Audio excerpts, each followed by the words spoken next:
Salut. Alors, désolé pour le bruit. Environnant à l'avance.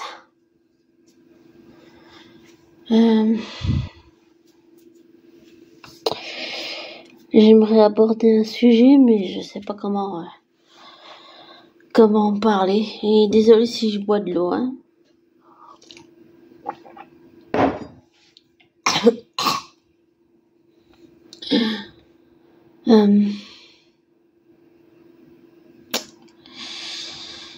Depuis un moment, je fais à nouveau des recherches sur un artiste que je suis depuis des années et des années, depuis 2011. Et sans le vouloir, cet artiste, il me pousse à me poser des questions qui n'intéressent peut-être pas grand monde sur qu'est-ce qui nous pousse à part, hormis que chacun durant son parcours, on n'a pas eu soit la reconnaissance de nos proches, ou alors on essaie de l'avoir, mais on sait qu'on l'aura pas, c'est-à-dire qu'on sait qu'on l'aura qu'à certaines conditions, mais qu'on l'aura pas vraiment. Comment expliquer? Dans le sens où nos parents nous aiment à certaines conditions, ils nous aiment à condition qu'on fasse telle ou telle chose qui correspondent à ce que eux veulent et attendent de nous, mais qui nous aiment pas au-delà de ça. C'est un peu dur comme propos, mais c'est ce que je ressens. Et en fait, j'essaye de comprendre pourquoi, à part qu'on sait qu'on n'aura pas la reconnaissance de nos proches, et qu'on se donne pas à nous-mêmes la reconnaissance qu'on pourrait se donner, pourquoi est-ce qu'on va la chercher au travers d'artistes qui eux-mêmes ont souffert dans la vie? J'ai envie de dire, par exemple, comme Robert Carlyle, que je suis depuis la série Once Upon a Time, ou Tom Hiddleston, que je suis depuis tous les films Marvel, la série Loki, tout ça de l'univers Marvel. Je le connaissais pas avant, c'est vraiment avec le rôle de Loki que je l'ai découvert. En fait, ce que je me pose, même si j'ai fini par comprendre que je me suis entourée d'artistes qui eux-mêmes, avant d'arriver où ils sont maintenant, ont eux-mêmes dans la vraie vie souffert, vraiment souffert comme jamais, et qui continuent de souffrir, je pense.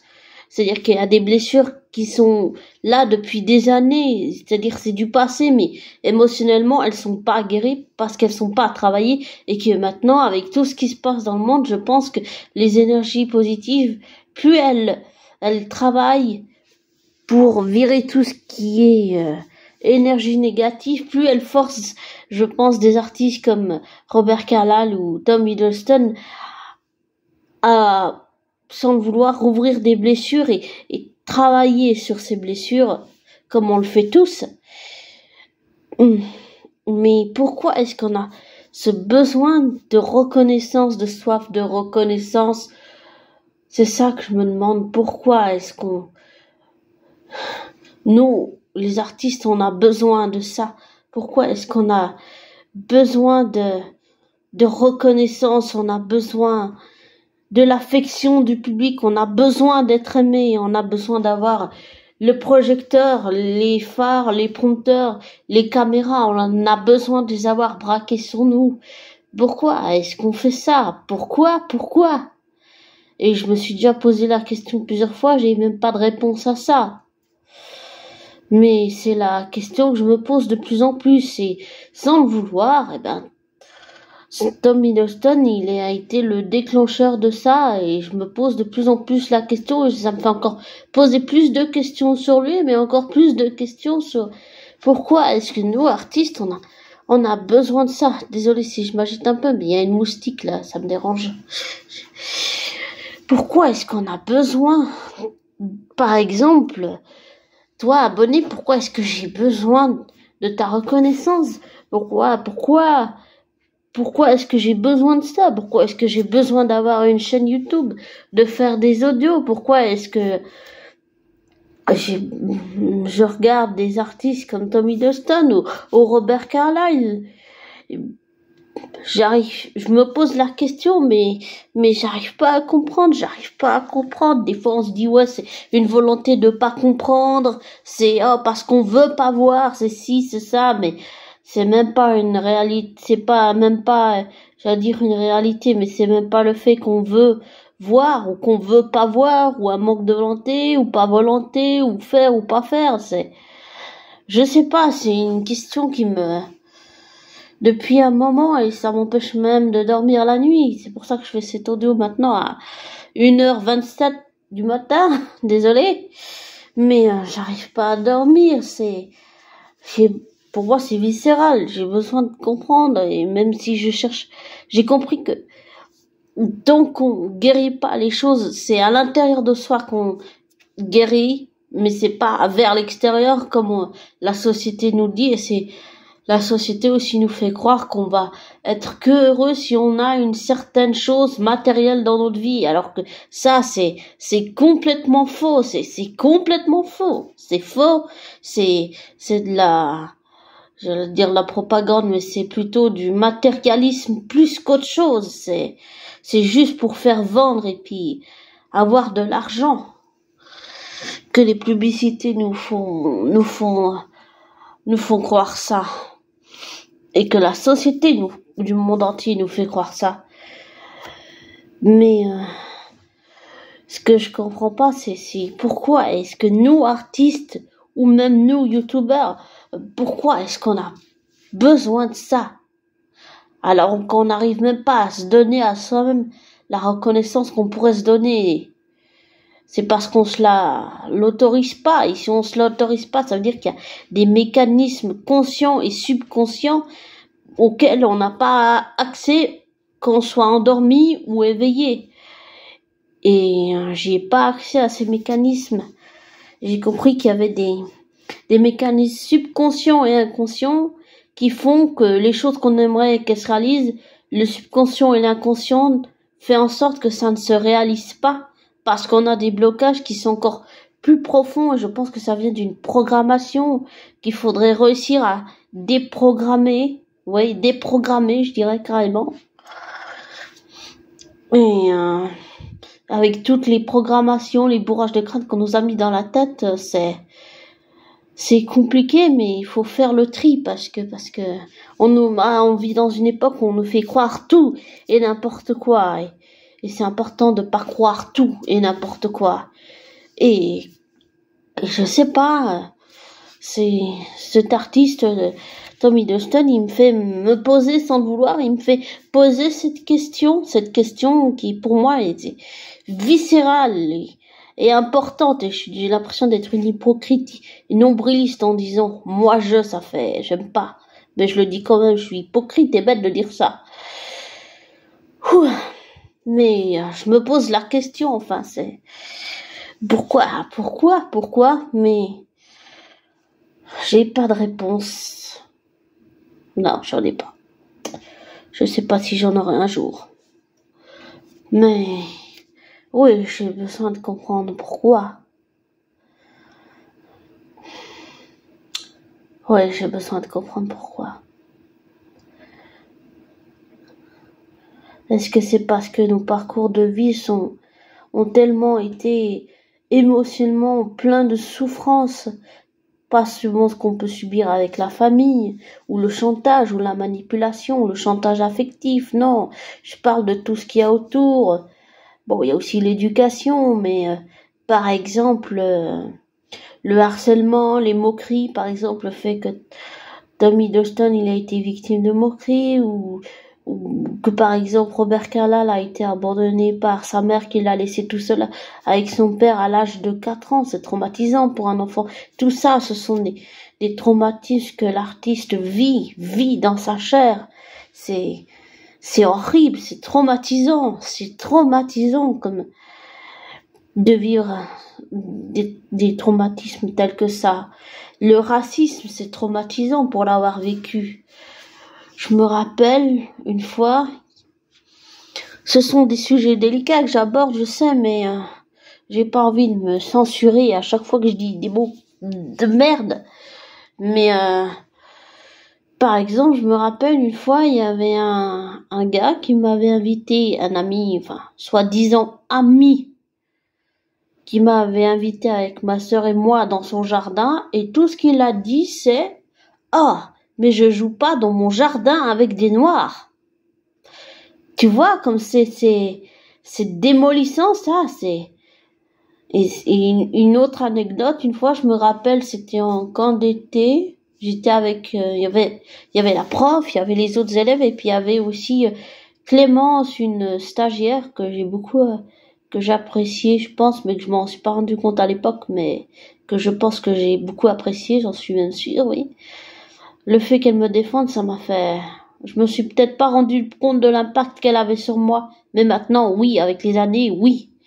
Mais en fait, Clémence, en fait, ce qui s'est passé, c'est que j'ai vu, on était, je crois, en train de faire une balade, c'était un camp d'été avec la classe, et en fait, j'ai vu une dame avec son joli petit chien, et puis j'ai dit à la vieille dame, très gentiment, je lui ai dit, votre chien, oh, il est super mignon, il est joli, tout ça. Et elle m'a regardé de haut en bas, et elle m'a dit, vous êtes moche! Et j'ai demandé à Clémence de ne rien dire, de laisser courir cette remarque, mais elle n'en a rien fait, elle m'a pas écouté, et elle s'est énervée après la vieille dame. Parce qu'elle trouvait que ça se faisait pas de dire à une jeune fille, vous êtes moche. C'est comme ça que je l'ai ressenti. Et c'est... Peut-être que je m'en suis pas rendu compte, mais ce que cette vieille dame a dit, peut-être que c'est resté assez engrammé, et peut-être que je le porte encore en moi, je sais pas.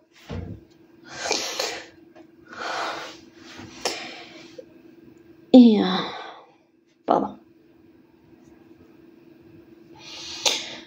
Et je sais pas si ça découle du fait de savoir pourquoi nous artistes on a besoin d'être célèbres, d'être reconnus, d'avoir la reconnaissance du public ou des abonnés ou des followers, mais tout ça et ce monde dans lequel on vit, tout ça me pose vraiment question, et je pensais que ça me gênerait pas, et si ça me gêne de savoir pourquoi est-ce qu'on a besoin de faire ça. Ça me gêne le fait de vouloir être célèbre, de vouloir être connu, ça me pose problème, j'ai besoin de savoir pourquoi est-ce que nous artistes on a besoin de ça, c'est viscéral, pourquoi est-ce qu'on a besoin de ça, pourquoi est-ce qu'on a besoin d'aller le chercher auprès du public, qu'il soit followers, qu'il soit Instagram, ou qu'il soit Twitter, qu'il soit YouTube, qu'il soit dans les audios, qu'il soit dans les abonnés, qu'il soit dans le métier qu'on fait. Pourquoi est-ce qu'on a besoin de ça? Je sais pas, j'ai pas la réponse, je ne sais pas du tout. Et je sais pas si ça a un lien avec, mais par rapport à la critique de Neo, le YouTuber, et à Tom Hiddleston, je sens que j'ai développé une dépendance affective, même si je les connais pas dans la vraie vie. Et ça aussi, ça me pose problème. Je sais pas, est-ce que ça vient de mes traumatismes, ça vient de quelque chose, ça vient de quelque part, c'est pas quelque chose qui est tombé du ciel, comme ça, par hasard. Là, pour moi, la coïncidence n'existe pas. Si les choses s'arrivent, c'est qu'il y a une raison. Et on dit toujours, ouais, cherche pas midi à 14h, te pose pas de questions, tu te poses trop de questions, mais pour moi, je pense que c'est important de se poser des questions. Pourquoi est-ce qu'on a besoin de ça? Pourquoi est-ce qu'on a besoin de ça? Nous, artistes, pourquoi est-ce qu'on a besoin de ça? Est-ce qu'on a besoin de ça pour se construire?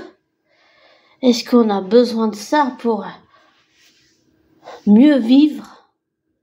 Ou pour guérir, c'est-à-dire qu'on croit qu'on guérit en étant célèbre, qu'on va guérir des blessures émotionnelles, mais on les guérit pas. En fait, on fait que les enfuir sous le tapis jusqu'au jour où elles nous explosent à la gueule. Pour avoir déjà vécu plusieurs fois cette expérience, c'est très dur, c'est très hard, c'est très violent, très très violent, psychiquement, émotionnellement, psychologiquement, comportementalement, affectivement. C'est moralement aussi. C'est synergologiquement aussi. C'est-à-dire quand on analyse le langage corporel de quelqu'un. C'est très violent dans tous ces termes-là. Mais, pardon. Et une autre anecdote qui a été pour moi assez impressionnante, c'est que je suis passée à la télé dans une émission. Bon, j'avais la tête comme ça, comme une citrouille, mal à la tête. Et un jour, sur le plateau de tournage, il y a comment ça s'appelle? Non, pas un électricien, un éclairagiste, voilà, un éclairagiste qui m'a dit, alors qu'on allait y tourner, il m'a dit, vous allez avoir le projecteur dans la gueule. C'était violent comme mot, ça, quand même. C'était violent, et je reprendrai ce qu'a dit une fois Hélène Ségara, c'est, tu passes de l'ombre à la lumière, mais c'est extrêmement violent. Extrêmement, très très violent. C'est violent, ouais, c'est violent. Et je finirai avec une phrase dans une chanson d'un artiste que j'aime beaucoup, même si j'ai pas acheté tous ses albums, mais que j'ai acheté le premier, Grand Corps Malade. 2 minutes.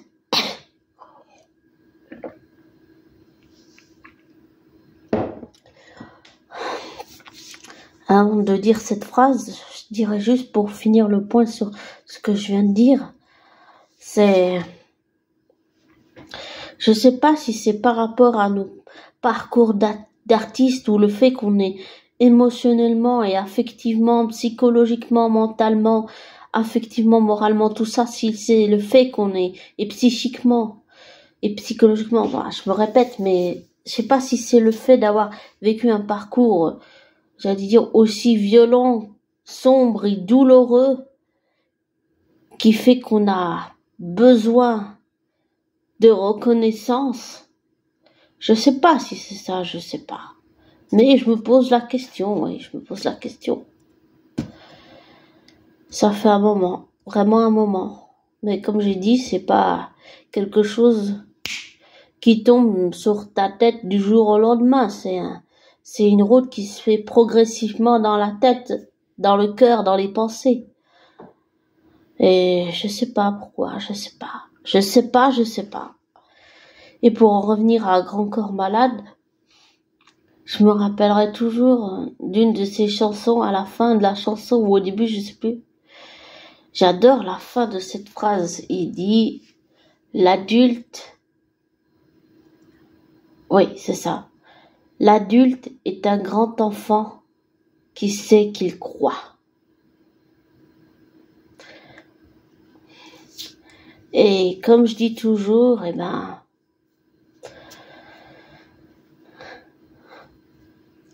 te laisse pas influencer par moi.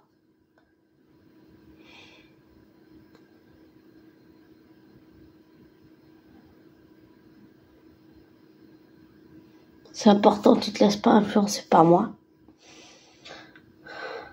Ne prends pas pour argent comptant ce que je te dis. Fais tes recherches, tes vérifications.